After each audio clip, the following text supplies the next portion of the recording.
Hutangnya ibu tinggal berapa Bu Anis? Sewaktu dijelaskan hutangnya kembali totalnya 5 juta.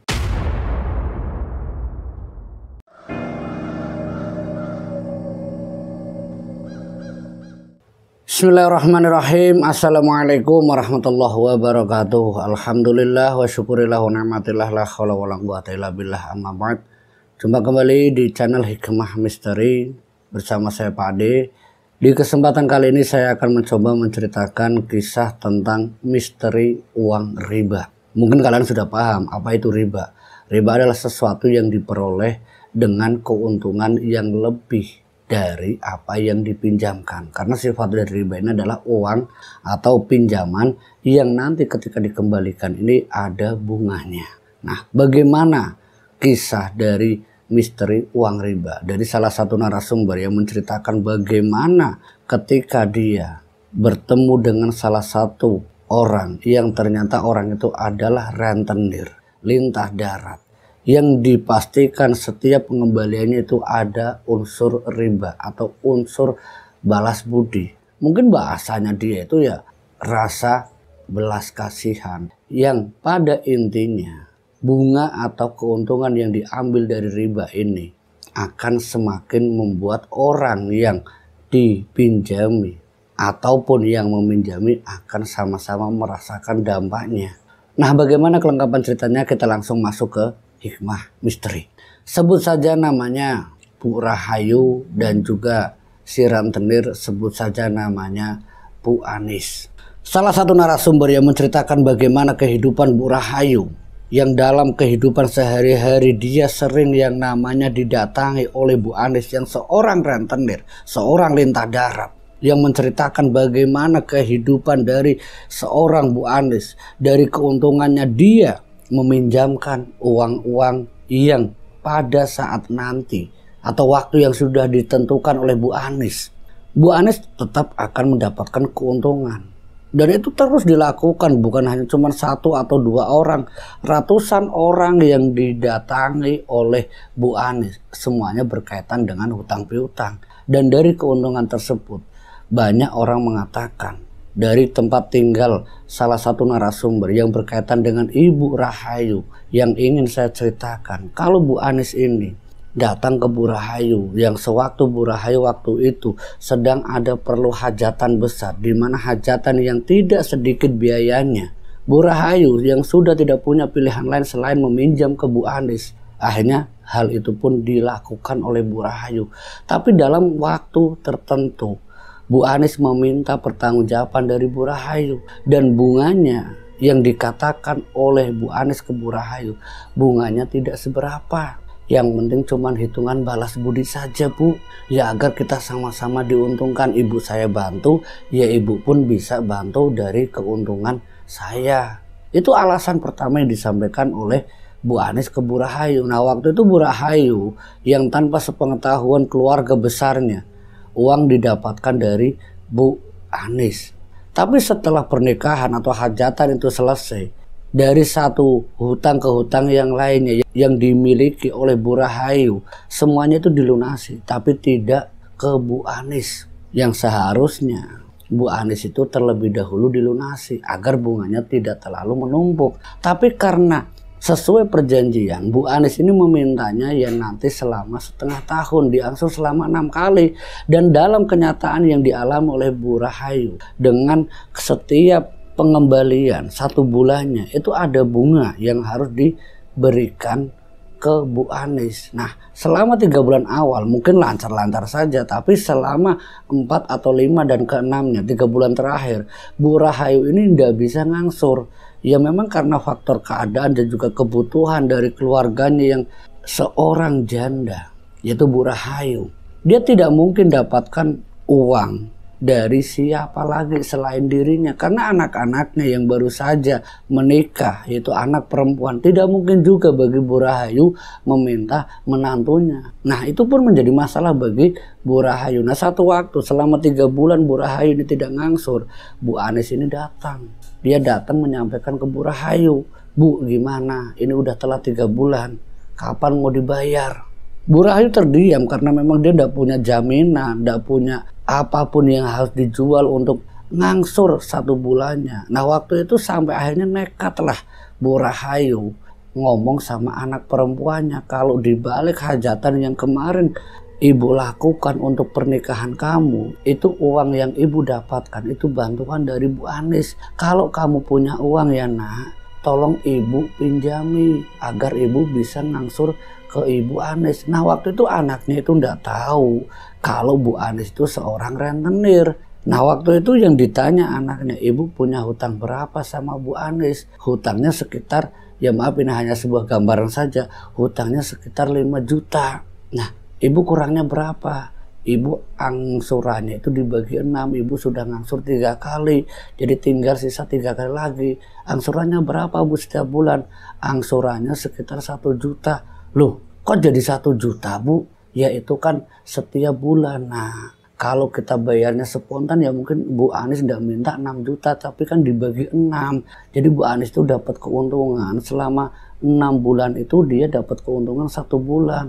Anaknya Bu Rahayu itu mulai merasakan, mulai menyadari kalau Bu Anis itu kalau tidak salah dia itu kan rentah darat Bu atau rentenir. Iya ibu tahu. Kenapa sih Bu kok pinjamnya sama Bu Anis?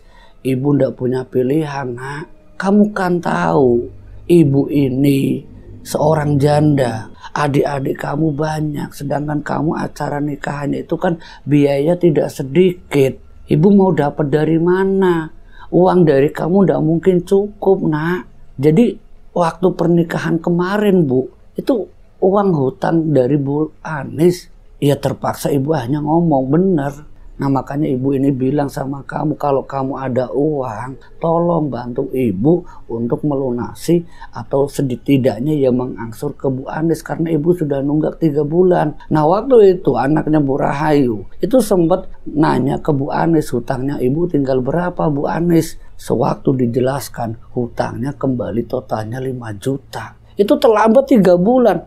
5 juta lagi Bu. Perasaan ibu kurangnya 3 angsuran Bu, 3 juta. Kenapa jadi 5 juta? Ya kan itu keterlambatannya setiap bulan itu ada dendanya nak. Kata Bu Anis, kok didenda Bu? Ya kalau mau nunggak ya silahkan. Yang penting saya tidak mau tahu. Pokoknya setiap bulan bunganya itu ada. Dan saya akan kalikan 2. Kalau 1 bulan tidak ngangsur ya kan akan saya kalikan bunganya menjadi 2. Nah ini ibumu kan sudah 3 bulan nak. Ya kamu hitung sendiri saja. 6 kali bunganya. Mendengar apa yang dikatakan oleh Bu Anis, anaknya Bu Rahayu waktu itu hanya bisa geleng-geleng kepala. Ibu kenapa sih Bu kamu punya hutang sama Bu Anis? Itu sampainya di rumah. Dari mana Bu uang 5 juta? Anakmu ini Bu, ini ada Bu, tapi ini uang untuk persiapan nanti acara 7 bulan. Terus ibu gimana? Saya enggak punya Bu 5 jutanya. Sementara Bu Rahayu bingung karena ya akhirnya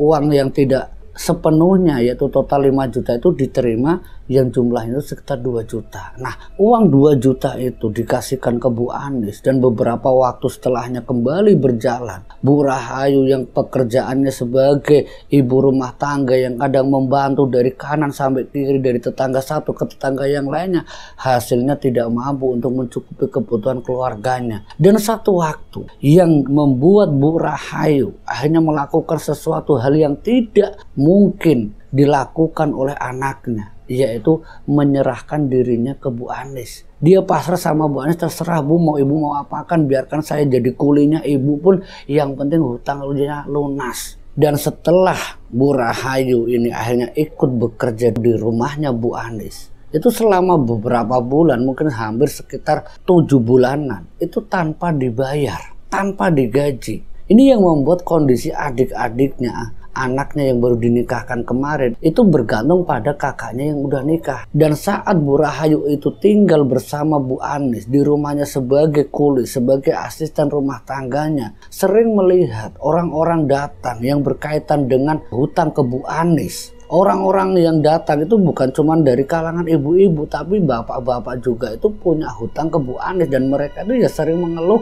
hal yang tidak mereka mampu, yaitu tentang bunga dari Bu Anis. Nah, singkat ceritanya, mungkin sekitar hampir 7 bulan Bu Rahayu ini keluar. Tapi yang diingat oleh Bu Rahayu bersama dengan anaknya yang waktu itu merasakan kelegaan walaupun dalam batinnya merasa tersakiti karena Bu Rahayu secara nggak langsung itu tidak bisa menafkahi anak-anaknya sendiri. Bisa dibayangkan seorang janda yang punya anak, yang diasuh oleh anak yang pertama yang sudah nikah. Tentu saja adik-adiknya ini akan menjadi beban untuk anak yang baru dinikahkan. Dan ini yang menjadi satu beban mental bagi Bu Rahayu yang akhirnya satu ketika banyak orang yang mengeluh tentang Bu Anis. Ini sempat didengar oleh Bu Rahayu dan juga anaknya, termasuk anaknya Bu Rahayu sendiri itu pernah berucap, "Iya Bu ya, Bu Anis sih orangnya kayak gitu, kejem. Ibu bekerja di sana 7 bulan dan dibayar sepeser pun." Tapi ya jawaban ibunya, tapi ibu bersyukur Bu Anis biar orangnya kayak gitu juga, dia masih bisa menerima ibu. Coba bayangkan kalau ibu diminta membayar terus-menerus, ibu dapat dari mana? Yang ibu serahkan hanya bisa tenaga. Tapi jawaban dari anaknya Bu Rahayu yang paling kecil waktu itu, dia belum tahu ya Bu, jadi orang miskin kayak gimana Bu ya, ndak jajan, ndak makan. Itu sembari anaknya itu yang mengeluh. Dan satu ketika apa yang dikatakan oleh anaknya Bu Rahayu mungkin dalam beberapa tahun setelahnya, anaknya Bu Rahayu yang sudah punya keturunan atau Bu Rahayu ini sudah dianggap sebagai nenek, itu ada satu kejadian yang menimpa sama Bu Anis. Dan ini ternyata dibalik uang riba atau uang yang dihasilkan dari mencekik orang lain, yang dikatakan oleh Bu Anis adalah jasa ataupun budi ataupun sejenisnya lah yang berkaitan dengan saling tolong menolong. Ini ternyata tidak membuat Bu Anis khususnya yang sebagai pelaku lintah darat, pemakan uang riba, bukan hanya anaknya, bukan hanya bapaknya yang keluar dari pekerjaan, tapi ini juga menimpa pada kekayaan-kekayaan Bu Anis. Mungkin dalam beberapa tahun awal, sekitar 5 tahun atau 6 tahun awal, Bu Anis itu ya terbilang orang yang kaya raya, tapi kekayaannya ini banyak orang-orang sekitar, bahkan sampai ke kampung-kampung sebelah itu sering mengatakan, "Kamu Anis belum merasakan sih dimana kalau orang lagi butuh, orang lagi tidak punya, kamu datang dengan maki-maki, kamu datang dengan tidak mau tahu, pokoknya harus ngangsur." Dan itu terjadi sama Bu Anis sendiri ketika dia bermaksud untuk menggelontorkan uang untuk bisa menghasilkan uang-uang riba selanjutnya. Dia sempat menggadaikan rumahnya sendiri untuk modal rentenirnya lagi. Tapi yang dialami oleh Bu Anis, yang didengar oleh beberapa narasumber, bukan hanya satu narasumber itu anaknya Bu Rahayu, itu ternyata yang pinjam itu dari golongan-golongan orang-orang yang berada. Tapi dengan hutang yang tidak sedikit, ada yang 10, ada yang 20 juta, ada yang 50, itu sampai Bu Anis itu menggadaikan rumah. Nah, semuanya itu ternyata itu sudah mempunyai rencana-rencana yang lain. Di balik mereka meminjam uang-uang dari Bu Anis, mereka semua itu seperti kabur karena memang tidak ada perjanjian secara tertulis dari Bu Anis kalau saya punya hutang sekian harus dibayar sekian. Itu tidak ada, dan itu dimanfaatkan oleh orang-orang yang pinjam ke Bu Anis sampai satu waktu Bu Anis ini mengalami kebangkrutan dan harus keluar dari rumahnya karena rumah itu digadaikan selama hampir 1 tahun tidak mampu dilunasi karena perjanjiannya 1 tahun. Ya Bu Anis harus keluar dari rumah itu. Nah, dan di situ mulai banyak orang mengatakan sama Bu Anis, "Itu kalau uang riba kamu pakai ya kayak gitu, seneng tapi susah. Susahnya sekarang." Dan waktu dalam keadaan Bu Anis ini posisinya di bawah, sangat minus, tidak ada satupun orang yang punya simpati atau rasa iba terhadap Bu Anis. Seakan-akan menjadi satu hal yang sangat dibanggakan oleh orang-orang sekitar. "Rasain kamu, dulu kamu datang ke saya maki-maki saya." Seakan mereka ini balas dendam sama Bu Anis. Tapi ya mungkin manusiawi lah, siapa orang yang pernah disakiti ya ketika melihat orang yang menyakiti dalam keadaan jatuh pasti akan bilang rasain. Tapi ada juga yaitu Bu Rahayu ketika melihat Bu Anis dalam keadaan sangat susah, suaminya yang kadang harus mencari pekerjaan dari sana sini, keadaan anaknya Bu Anis yang harus selalu periksa ke dokter setiap 1 bulan sekali karena di bagian tertentunya itu harus seperti cuci darah. Ini yang menghabiskan harta-hartanya Bu Anies. Mungkin itu yang diceritakan oleh salah satu narasumber, yaitu anaknya Bu Rahayu.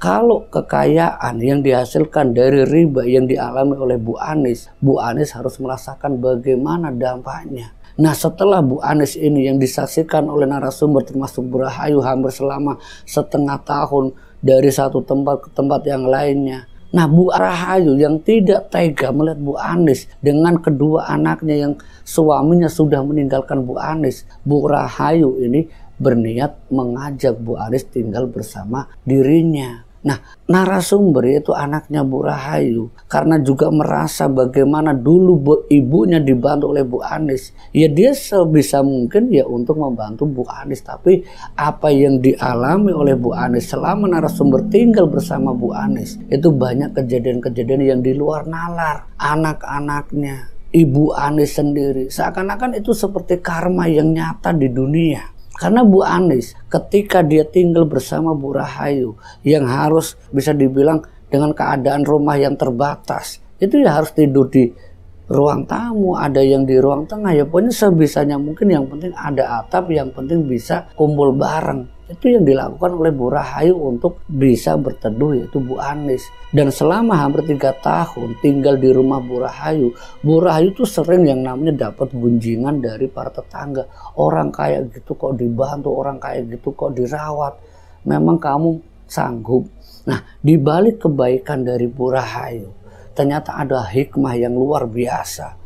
Niat hanya membantu, tapi banyak para donatur atau orang-orang yang tidak tahu dari mana asalnya, itu sering datang ke Bu Rahayu dengan alasan untuk membiayai anak-anaknya Bu Rahayu. Ada yang sekolahkan dan bahkan sampai sekarang sudah lulus kuliah. Ini yang dialami oleh Bu Rahayu ketika dia menolong orang yang pernah disakitinya.